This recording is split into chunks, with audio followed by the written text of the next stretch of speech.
sacrifice of humans and stuff has gone on for centuries, and it's still going on. That's the point.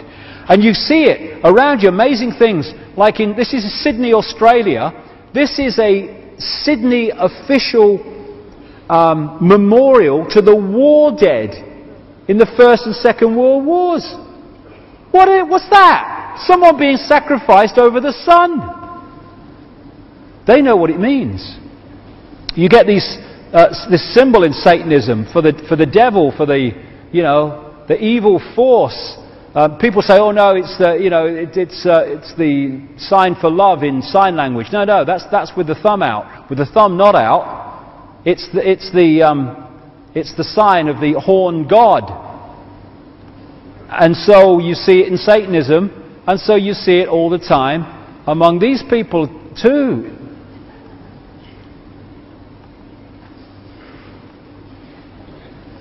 Now they say, oh no, that's the sign of some football team, Longhorns in Texas it is. Well, does she support the bugger then? Do these support it? Does he? Amazing the number of times that turns up. So, the agenda today. Where we are. It's reached a point where there's another coordinate we need to address. The goal is a centrally controlled global fascist dictatorship. That's what they want. Everything that Orwell talked about in 1984 and then some. And this is the structure they want. A world government that would make all the major decisions in the world. A world central bank which would control global finance. A world currency which would not be physical money. Eventually it would be all electronic, for which there are massive implications for freedom. A world army which would replace national armies that would impose the will of the world government. And a microchip population linked to a global computer. When I first said that 10, 12 years ago, hilarious. Not anymore. Under that they want 4 superstates. The European Union, already well advanced. The American Union. The North American Union is very close now, of Mexico and the United States and Canada, although they ain't telling the people that. The Pacific Union, involving the Australia and the Pacific countries, and the African Union, which is already, of course, in existence. And what this is a structure to centralize power into the hands of the few and take it away from the many. And to turn the people into microchipped, barcoded zombies. And of course, we wouldn't allow that, except that we have, and this is China today. The computer can be programmed to do that if we detach ourselves from consciousness and allow it to happen. And it's all possible because of this structure of pyramids within pyramids and the shadow people that control those in power that come and go. And behind it all is this, and then something beyond that. This creates instigates this to hide that's going on. So the superstate agenda. Of course, like I said earlier, if you want to control the many and you're the few, you have to centralize decision making. So that's what the European Union, all that stuff is about, and the North American Union. That structure. And how interesting that this circle of stars is a Babylonian symbol for the goddess. That's why you have the 12 stars around the head of Isis. That's why you have the 12 stars around the head of Mary in some depictions. It's a symbol of the goddess, and it's the symbol of the European Union. Another name for the goddess is Europa, of course, from which Europe came. Nimrod was symbolized as a bull, and Europa, the goddess, in that way. 2005, the European Union had this commemorative coin produced of Europa and the bull, Semiramis and Nimrod. This guy, Otto von Habsburg, one of these bloodlines, big time, is behind the Pan-Europa movement. This is their symbol, which created the European Union as it's become, and instigated it from the start. And the idea, these are maps that have come out of the European Union, is to break up countries, including this one. Same with the United States and Canada, they want the same.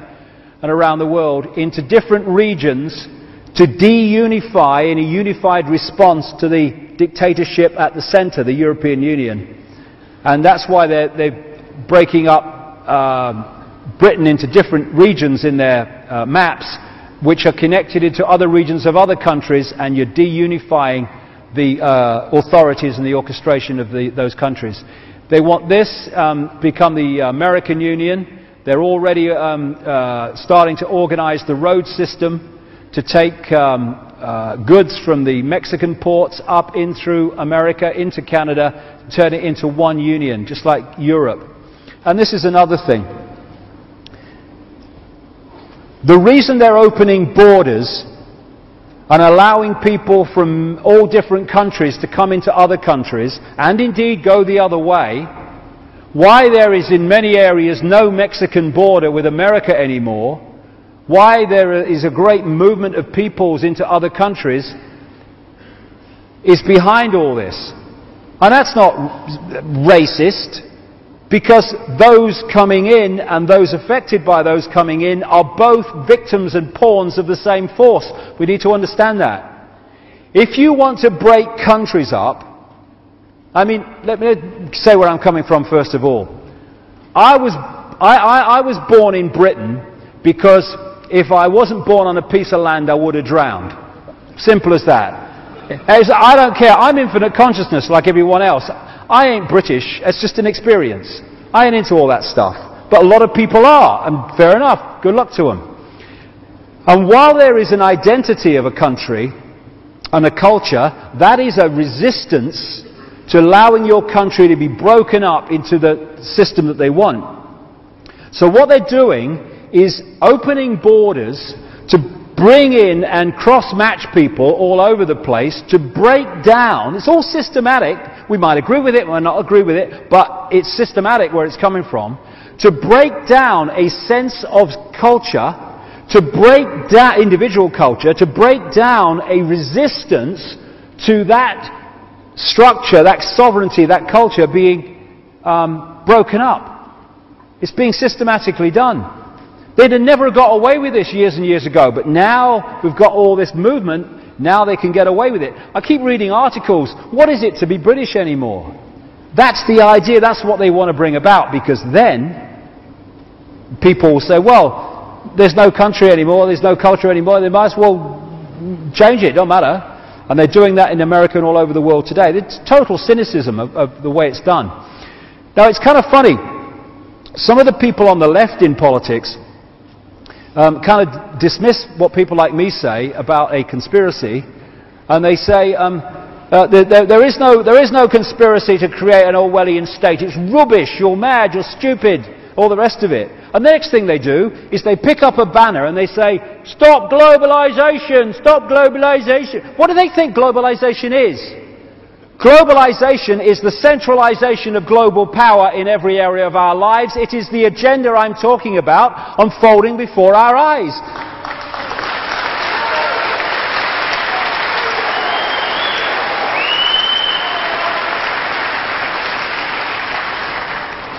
These different protests need to just come together and realize they're protesting against the same force and the same agenda.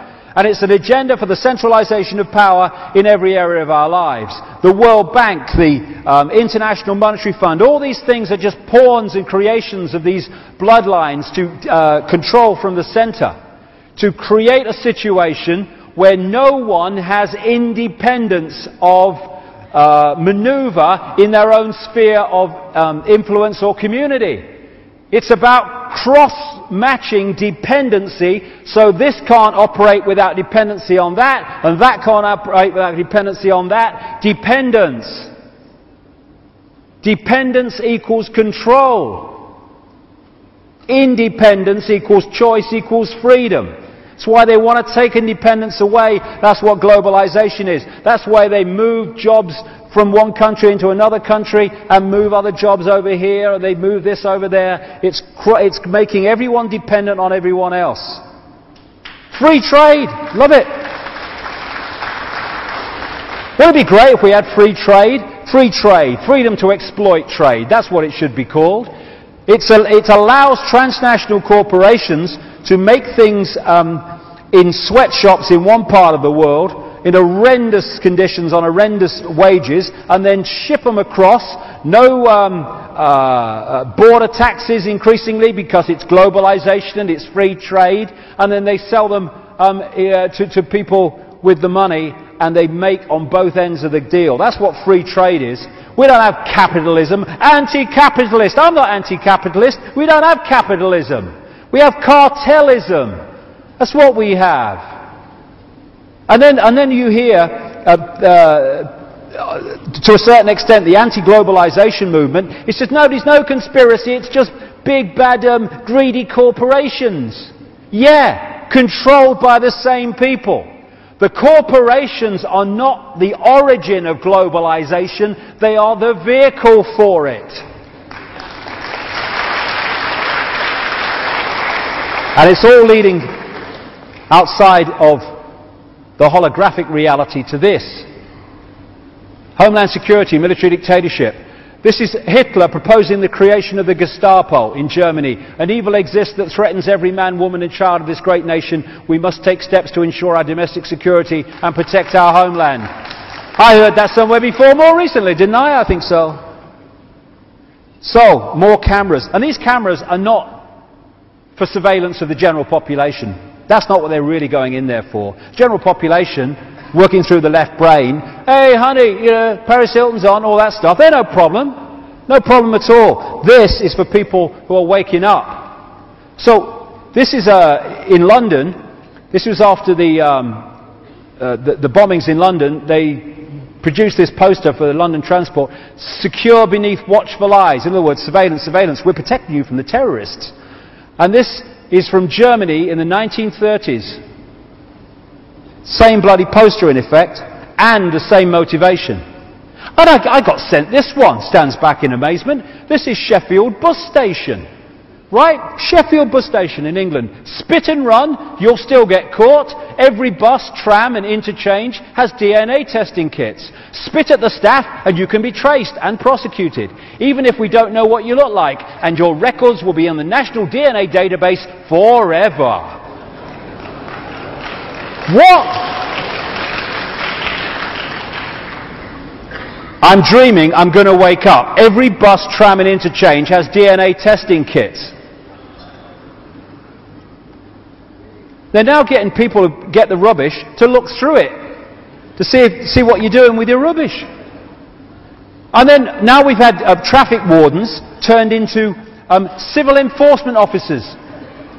I don't know if I told you this, but I will. I got sent a letter by a traffic warden a few months ago now, actually a few weeks ago, but it happened to him a few months ago. And he's a traffic warden. He's been traffic warden for a long time in England. And one day in the last few months, he was called in by his boss and he was given out 3 new cards. And one of the cards was giving him authority to be a traffic warden, fair enough. The second card was what they call the PACE card. This is the words that a police officer has to say to when he arrests someone. You don't have to say anything, but if you don't say it, all that stuff. And the other card was the right for this traffic warden to enter property. And so this is a nice guy. He said to the boss, "What are you doing? What's all this? I don't want these. What's this? No, job of traffic warden, I take tickets." And he was told, just take them home, put them away, and until further notice. A few days later, an old friend of his who's a policeman is walking out the police station with his briefcase, and there's a few traffic wardens together, and he came over and he chatted away. And then as he was leaving, the policeman called his mate over, the traffic warden who wrote to me, and he said, look, he said, about 3 or 4 times he said this in the conversation, don't tell anybody, but you're my mate, I want to tell you this. He said, I've been working in this county, and there's someone like me in every other county, and we are preparing for a war that's coming. And they're expecting great civil